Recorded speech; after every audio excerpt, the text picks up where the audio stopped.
Hey, what's up guys, welcome back to Fix It Felix. Today I'm going to show you how to replace the cabin air filter on a 2008 Chrysler 300. Now it's really simple. This is one of the easiest cars you can remove the cabin air filter. Just take these clips out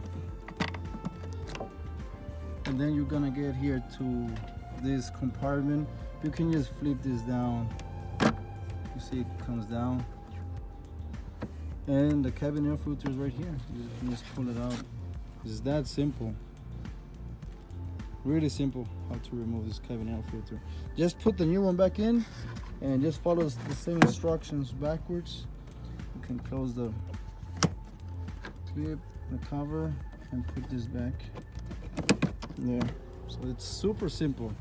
I hope this video helped you. If it did, please leave a like, comment, subscribe. Thanks for watching. Peace.